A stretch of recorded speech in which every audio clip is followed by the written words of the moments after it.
Some of you guys may be asking, Luke, what happened to the giveaway video? Who won this, that, and the other? That is already out. So if you are seeing this video and you haven't seen the results for the giveaway video, just go click on the channel real quick and take a look at that, and then you'll know. Hello, everybody. Today, I'm going to go over 3 different examples of Alexandria swords that I happen to have. Hopefully that gives you some idea if you're thinking about getting this type of sword, where you can purchase one, or what you can expect when you get one, or if you should get one at all. Swords that I got instead of getting the Principe, which if you followed any of the big sword YouTubers, they've all talked about it at some point. Apparently it cuts really well. It also happens to be very expensive. So instead of buying one Principe, I decided to buy 3 other Alexandria swords. You can decide if any of them are worth your money. I'm going to go over the swords in the order that I bought them. The first one that I got was this example from Ronin Katana. Let me give you some specs. Price is around $450. They used a 1075 high carbon steel. The total length is 45 inches. Blade is 35 inches and the handle is around 7 inches. And the weight is 3 pounds, 10 ounces and is peen. And the peen actually looks really clean. Good job there. Here it is in the scabbard. This particular version comes with the sword belt. I'm trying to remember if the scabbard was included or if it was something that you had to add on. Not really any retention to speak of. The sword comes out super easily. And if I just stick it upside down, it falls out. I know for people who do Japanese swordsmanship, they hate that because the sword is worn at the side. And so if you bend over, if there's no retention, the sword just falls out. So in Japanese swordsmanship, that's very bad. In European swordsmanship, not as bad because the swords, instead of being worn horizontal at your belt, are typically worn up more. I do like the scabbard overall. Nice and smooth, draws very easy. I have worn the sword belt before. It's not great.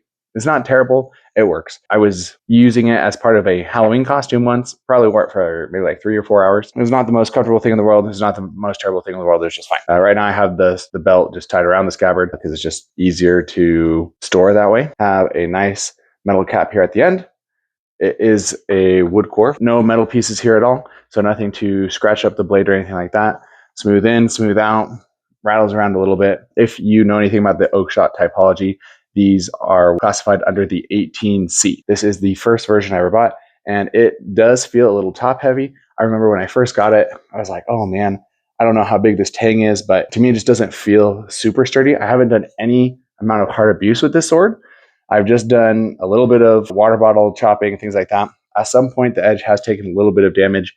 I don't know when that occurred, but typically the 18C swords tend to be a little bit wider, a little bit thinner, so they are easier to damage. That's just what it is. But this one, it feels heavy. A common characteristic with all these swords is that they are incredibly wide at the base. They have a fairly large distal taper. Out of the 3 that I have, this one feels the most cumbersome. I think part of that is because the handle is the shortest on this one, so it just feels incredibly top heavy. And this wheel pommel is fairly small. I actually prefer typically smaller wheel pommels because I feel like they don't get in the way of my hand as much. I typically like having more space on the handle. So I felt like in order to get that space, I really only have the pommel here. And this is not a sword that is fun to use one hand. Like you really do need both hands on the sword in order to use it effectively. Just having my hands right next to each other just doesn't feel great. If you look at the original Alexandria sword, there is an inscription carved into the blade. I don't remember if it was extra at Ronin Katana or not. I'm guessing it was because I didn't get it on mine. So I don't know if that was some oversight or I just didn't pay the extra. I don't remember. It's been a while since I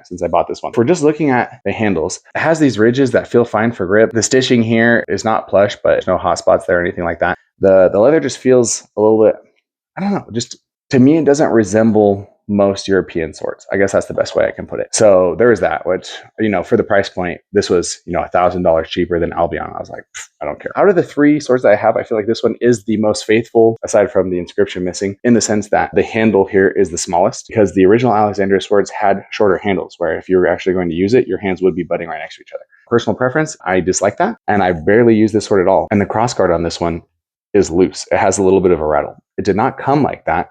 But at some point, this crossguard loosened up, which is really annoying. And I don't know why, because all I've really done is store this sword. So just from pure storage, the crossguard has loosened up on this one. The crossguard on this one is the thinnest out of the 3, and I like it the least. So that's something else. If you want a really thin crossguard, if you like the way that this one looks, the profile of this one, then there we go. But if you want a thicker beefier crossguard, then Darksword Armory, and the Balor Arms one, probably the way to go. I was like, okay, well, I don't really like the way this feels, but I like the way it looks enough that I kind of want to get another one. And that is when I saw Matt Easton. I don't know if he actually ever did a full video on it or not, but he just did like a reveal. He just did a reveal where he was like, hey, I got this sword from Darksword Armory. Here it is. And I was like, wow, that is a beautiful sword. I'm going to go buy one right now. And I did. Thanks, Matt Easton. Let me make sure that I go through all the stats of the Darksword Armory one with you. Somewhere between 640, 770 US, depending on what package you get with it. 5160 high carbon steel, which seems fine. Total blade length, 45 inches. So again, that should be exactly the same as the Ronin Katana one. And this one's maybe a tad longer overall. So I'm sure there's some variation between the swords. Blade length here says 33 inches, which makes sense. The handle is longer, blade's a little bit shorter. Prefer that. Grip length, a little over 9 inches. Total weight of the sword is 3 pounds, 15.8 ounces. It is peened, and this one has the engraving. Here's the scabbard, and you guys can already tell that the retention is much better, because I just flipped it over and it did not immediately fall out like the Ronin Katana one. But it's not super hard to get out either. Feels great. I like the rain guard here. There's a little bit more detail on the scabbard. To my knowledge, it is not correct with the time frame that these swords are actually used. This is my favorite scabbard out of the bunch. Has a nice metal cap on it. I like the detailing. Sword belt looks nice. Here it is. And one of the reasons why I liked it so much and I wanted to get it immediately after I saw it is because the handle is larger than the originals and there's space for your hands to be apart. And so I was like, ooh, that looks just like really good. I want to try that. I did the most expensive version because I wanted to make sure that I got the scabbard and I wanted to make sure that I got the inscription because I didn't end up getting it on this one. I think this is probably my favorite sword that I own. I know some people really don't like Darksword Armory. It is what it is. I only own one sword from them and it's this one and I'm a big fan. The wheel pommel is not super big, which again, I really like because I'm not that big a fan of wheel pommels. This one feels fine and I really like the addition of the peen block. I just think it looks really good. So there's just a lot of things when I saw this, I was like, oh man, that is my sword. I like the leather of this handle more. You can tell that they did some sort of cord wrapping around it, which just gives it a really nice texture. And the seam is fit in much better on this one than the Ronin Katana one. The blade on this one is hollow ground.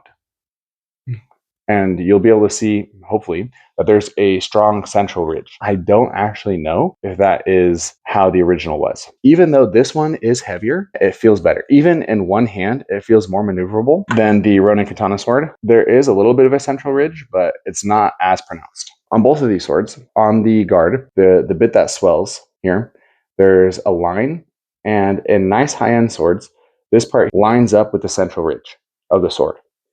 However, on the Ronin Katana one, it doesn't, and on the Darksword Armory one, it also does not. So just something to know, if that's something that bothers you, the central ridge on both of these swords does not line up with the guard here, which I find slightly annoying, but it's not the end of the world. I do not have a short with this particular one.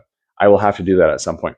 But with the other two Alexandria swords, I do have shorts of me cutting, so if you're interested, you can take a look at those. Finally, let's take a look at the one I got last. This is the one from Balor Arms. Deep red scabbard, wood core, nice metal end cap here.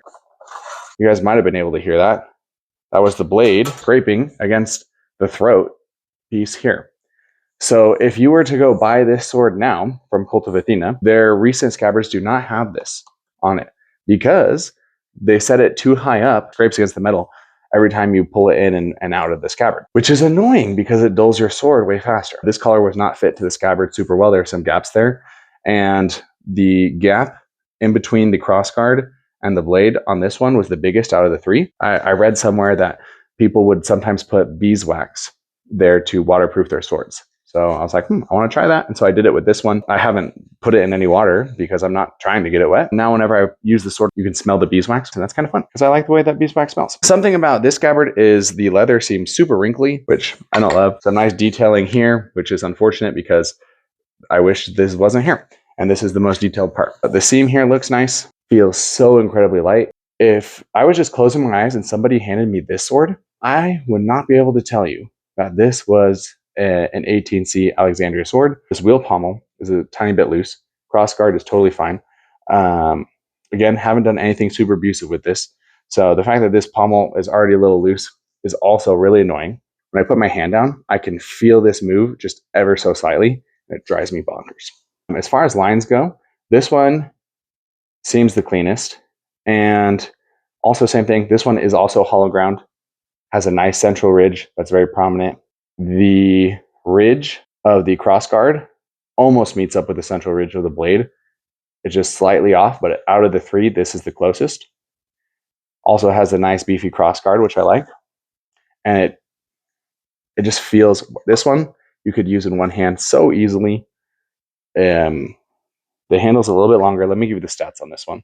$488 US. And if you were going to buy it now, the scabbard would not have the issue with the metal throat piece. The steel used for this, couldn't tell you. Some random jumbling of letters, but they say it's a high carbon manganese spring steel. Overall length, 44 7/8 inches, so just about the 45 inches that the other ones had. Blade, a little over 34 inches, a little over 7 inches. Grip length, a little bit bigger on the Balor Arms one than the Ronin Katana one. The wheel pommel here is substantially larger. They also have a peen block. Again, big fan of the peen blocks. I really like the way that looks. Normally, I hate big wheel pommels, but this one, there's some dimension there to it. I don't know if you guys are going to be able to see the dimension of the wheel pommel, but this one feels great. Aside from the fact that it wiggles a little bit, I hate that. It's just a tiny bit though. It's not the end of the world. But man, this just feels like it's so light. It's so nimble. It's crazy. It's crazy. These are my experience with these swords and these makers. Hopefully that gives you an idea if there's one of these that you would like to buy or not buy, and if it's worth your money at the price. Hopefully that helps. Have a good one. If you have any questions, let me know.